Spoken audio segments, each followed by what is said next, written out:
कहते हो कि जो निंदा करते हैं और सुनते हैं एक बराबर होता है, तो कभी ऐसी स्थिति आ जाए जहाँ से हम बाहर नहीं निकल सकते, तो राधा राधा आप ऐसे ऐसे कर, राधा राधा राधा राधा राधा राधा राधा। पास में बैठे और हमारी टिक कर तो आपको बस ऐसे राधा राधा राधा राधा, किसी की निंदा नहीं करनी, ऐसे अपने जैसे अंदर मान लो जोर से ना बोल सको, किसी को विक्षेप ना हो, कान में अंगुली डालनी, ऐसा हमारा शास्त्र करता है। श्रवण मुनिनता चले पराई, संत शंभु श्री पद अपवादा, कही सुनीता असमर्यादा, काटी जीव तासु जो बसाई, नहीं तो श्रवण मुनिनता चले पराई।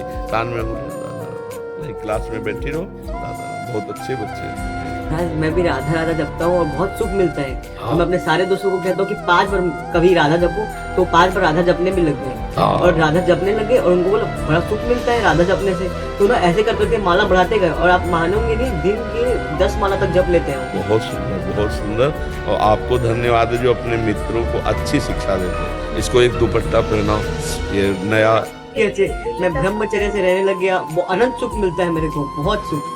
बहुत अच्छे नए बच्चे हो और ये हमारी श्री जी का प्रसादी है आपको, इसलिए कि आप नए बच्चे होकर राधा राधा औरों से भी जपवाते हो। बहुत सुंदर। गंदे आचरण मत करना। आज का जो चल रहा है ना नशा, ये गर्ल फ्रेंड बॉय फ्रेंड ये सब, हाँ बिल्कुल, जब तक ब्याह न हो तब तक ब्रह्मचारी रहो। बाबा ये कार्टून फिल्म जो मैं देखता हूँ मेरे मन से कैसे हटेंगी? मैं राधा रानी को पसंद करता हूँ और ये कार्टून की फिल्म हटती नहीं, वो हटते नहीं और राधा रानी से प्यार करता हूँ। यार हमने तो कभी देखा ही नहीं था कैसे। तो आप उस समय भी राधा राधा जपो, धीरे धीरे आपका देखना कम हो जाएगा। आप जब देखा करो तो ध्यान रखो कि राधा राधा राधा राधा राधा चलता रहे और फिर आप देखते रहो, धीरे धीरे कम हो जाएगा। जब सयाने होगे ना तो उसमें रुचि नहीं रह जाएगी। ऐसा ही तो होता है, जैसे बाल्यावस्था के खिलौने होते हैं ना, जब अपने जवानी में उसको देखते तो हंसी आती कि इनसे खेलते थे। ऐसे ही जब थोड़ा ज्ञान का विकास हो तो, पर वो नाम राधा, ये तो देखो इतना भाग्य है कि आप वैष्णव हैं, भगवत भक्त हैं, तो उसके हृदय में अभी ये बात बर्दाश्त नहीं होती कि मैं क्यों देखता हूँ। कितना शुद्ध निर्मल ज्ञान है, ये आगे चल करके अपने आप ठीक हो जाएगा। ठीक है, क्या जपोगे? राज जी सारा ब्रह्मचर्य मान लेते हैं पर सुबह जल्दी नहीं उठा जाता और ठंड में तो बिल्कुल नहीं। एक लोटा ठंडा पानी रख लिया कर। असली बात अच्छा लगन नहीं लगी ना, इसलिए। कै साल के हो आप? 16। हाँ, तो इतने 3 वर्ष हो गए थे हमें बाबा बने हुए। 16 वर्ष में त्रिकाल स्नान कर गंगा जी, हमारा अभ्यास रात्रि में 2 बजे उठने का रहा है। थोड़ी देर भजन में बैठ के फिर गंगा के किनारे जाना, स्नान आदि करना। और गंगा स्नान इस समय एक डुबकी लगाओ तो पता लगेगा सर है कि नहीं। इतना ठंडा पानी है। जी आपको लगता नहीं कि अभी थोड़ा सा और सो जाऊं जैसे ही सो? नहीं, हमें कभी नहीं लगा। हमें यही लगा है कि अगर हमें एक झपकी लगी और घड़ी में देखा तो कई बार भ्रम हुआ है कि घड़ी गलत है क्या। ये अभी कह रहे 20 मिनट हुआ है और मुझे लगता है मैं घंटों सो चुका। और बैठकर भजन करने का मन होता, अधिक से अधिक भजन करूं, सोने का। ये कभी जिंदगी में नहीं आया कि आप आराम से, ऐसा कभी जिंदगी में आज भी नहीं। बच्चा बीमार शरीर है, राम काज कीन्हे बिनु मोहि कहा विश्राम। महाराज जी एक बात कहना चाहती हूँ आपसे। जी महाराज जी, जब आप बहुत भीड़ में, जैसे 1 तारीख को आप निकले थे ना, तो आपके स्वास्थ्य की चिंता हो जाती क्योंकि भीड़ बहुत थी। ऐसा लग रहा था आपको कोई नुकसान ना हो। हाँ, ऐसा ये लोग भी चिंतित हो जाते हैं, पर मुझे लगता है कि आप गाड़ी से आया करें। पर हमें लगता है ना कि हमारे साथ भगवान रहते हैं, इसलिए कोई अमंगल तो हो नहीं सकता। मृत्यु एक नियत समय पे है। उसके अलावा अब जैसे प्रारब्ध हो, किडनी फेल है, डायलिसिस होता है जो, और आगंतुक कष्ट है, वो भगवान की कृपा से सहन शक्ति दी है भगवान ने, उसे हम सहते रहते हैं और समाज की सेवा होती रहती है। नहीं तो बड़ा कष्ट है, शरीर में बड़ी पीड़ा है। परंतु महाराज जी भीड़ में हर तरह के लोग होते हैं, ऐसा लगता है कि कोई आपको चोट ना पहुंचाए। हाँ, ऐसा सबके अंदर भावना रहती है, इसलिए गाड़ी से आया करें। चोट पहुंचाना हो तो गाड़ी से भी पहुंचा देंगे, नहीं पहुंचा। राधा रानी का बल है आप और ब्रजजन का पूरा आपके लिए। आप ब्रजवासियों को बहुत आशीर्वाद। दूर से देखने में आता है कि जब ये भजन करते हैं तब इनको इतना दुख है कि हम लोग तो संसारी नहीं। आप ऐसा न सोचिए। जगन्नाथपुरी के माधोदास बाबा, उनको संग्रहणी रोग हुआ तो बार बार शौच, 10-20 बार शौच हो तो आदमी की हालत खराब हो जाए। वृद्ध संत बेहोश हो गए। जब होश आया तो देखा समुद्र से लंगोटी धोते हुए आए जगन्नाथ जी स्वयं।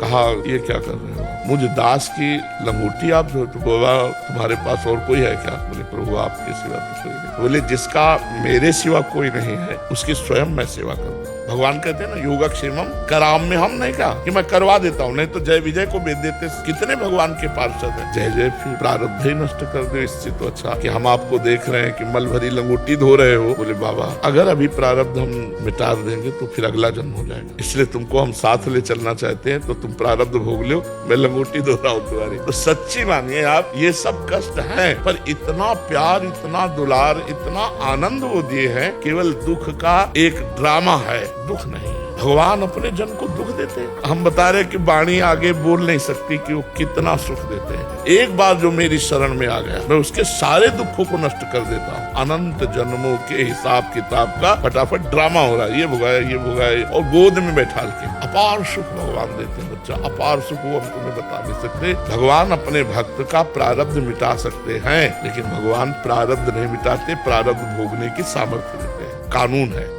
माता जो अपने पुत्र को प्रेम करती है, मोह करती है, वो प्रेम है या लोभ है? नहीं, लोभ भी नहीं कह सकते। मानो मनुष्य माता तो थोड़ा बुद्धि रखती है। हम पशु पक्षियों के भी कहा, वो क्या अपने बच्चे से प्रेम नहीं करते? उसका क्या चिंतन होता है क्या कि आगे चल के मुझे पोषित करेगा? ऐसा भी नहीं चिंतन होता। पक्षियों का, पशुओं का वो मोह होता ही है।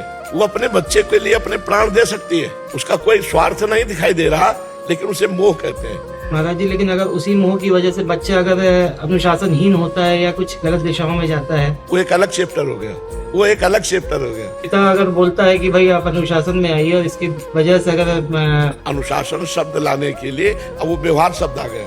हम तो केवल उस राग की बात करें जो लगाव है, हम अब पटरी दूसरी हो जाएगा, उसकी चर्चा दूसरे रूप में होने लगेगी। हमारा सिर्फ लगाव से कि जो विविध प्रकार का लगाव है, यदि इसे प्रेम में बदल दिया जाए तो भगवान की प्राप्ति हो जाए। पत्नी अपने पति को भगवान समझे, पति अपनी पत्नी में भगवान को देखे, माता पिता पुत्र में भगवान को देखे, पुत्र माता पिता में भगवान। अभी देखो कितना आनंदमय गृहस्थी हो जाए, लेकिन स्वार्थ मर्जी देखना और बरतना अलग अलग हो जाए। हाँ, बर्तन केवल देखने की बात कह रहे हैं। वर्तन पूरा वैसा ही होगा। तन पत्नी को पत्नी माना जाएगा, माँ को माँ माना जाएगा, बहन को बहन माना जाएगा, बेटी को बेटी माना जाएगा। चारों स्त्री स्वरूप है, बर्ताव चारों के अलग होंगे, लेकिन चारों में भगवान को देखना। हमने कहा है पंडिता समदर्शिना न कि बर्तिना, चारों में श्री भगवान विराजमान है। मैं पढ़ाई करती हूँ, काफी अशांत हो जाती हूँ।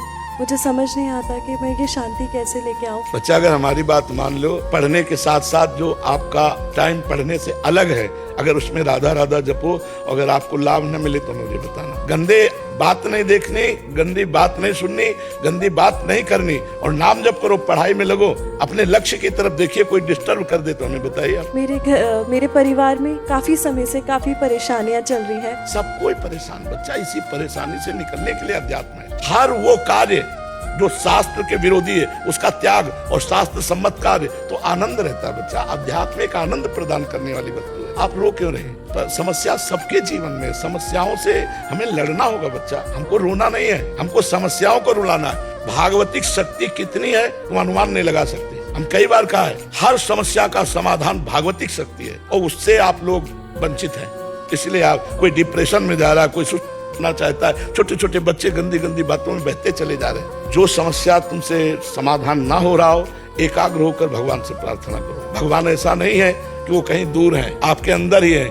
ऐसा ज्ञान दे देंगे तुरंत समस्या का समाधान हो जाएगा। भगवान का टेलीफोन नंबर है, हम बताए नंबर, आर्त, जैसे रो रहे ना ऐसे एकांत होकर आर्त होकर पुकारना। हम भगवान को पुकारते नहीं है, हम अंदर से भगवान से अपना लगाव नहीं रखते हैं, इसलिए हमारी दुर्दशा होती चली जा रही है, हम बहते चले जा रहे हैं। महाराज जी, आजकल माहौल इतना खराब हो गया। बच्चे आए थे, वो कह रहे स्कूल की लड़कियां पीती हैं, और इतना पीती हैं कि मतलब उनको उठा के लाना पड़ता है। 12वीं में पढ़ रहे हैं महाराज जी, हम आश्चर्यचकित हो गए। कुसंग और गलत, आजकल मोबाइल सबके पास रहते हैं, तो देश विदेश की सब बातें देखते हैं, तो अपने देश के बच्चे विदेशी कल्चर को स्वीकार कर बर्बाद हो रहे हैं। बच्चे शराब पिएंगे तो क्या होगा? ये जीवन इनका उन्नति के लिए है इस समय या प्रमाद के लिए है? तो ये तो नए बच्चे हैं, हमारे भारत के भविष्य हैं। अब ये भविष्य अगर रोड में लड़खड़ाता चलेगा तो भारत कैसे महान हो पाएगा? हम ये कहते हैं भय और शासन, ये हर घर में, हर व्यक्ति में, हर समाज में होना चाहिए, तभी बनेगा। हमें लगता है माता पिता की भी गलतियां हैं, क्योंकि माता पिता खुद पीते हैं या खुद ऐसे आचरण करते हैं, तभी बच्चों को बढ़ावा मिलता है। अगर धर्म से माता पिता चले तो हमें लगता है उनके बच्चे ऐसे कैसे हो सकते हैं? महाराज जी जो पीते नहीं है उन बच्चों को तो कहती है बैकवर्ड है, मतलब आप बिल्कुल पीछे जी। बैक में रहो, अच्छा है। सामने तुम कह रहे सामने बढ़ करके दिखाओ, क्या तुम बन जाते हो ऐसे? अच्छा रहे, बैक में रहे, अच्छा रहे। आगे भगवान को रखो, तुम पीछे रखो, सुरक्षित रहोगे। आगे शराब को रखेंगे, पता चल जाएगा। अब जब शराब पियोगे तो वासना बढ़ेगी। जब नाली में पड़े देखो शराबियों को तो कहीं तो हमें लगता है ये चीजें मानव जीवन को नष्ट करने वाली है, दिव्यता से गिराने वाली है। नहीं पीना, तुम बच्चों मत पीना, तुम बैकवर्ड बने रहो, अच्छा है।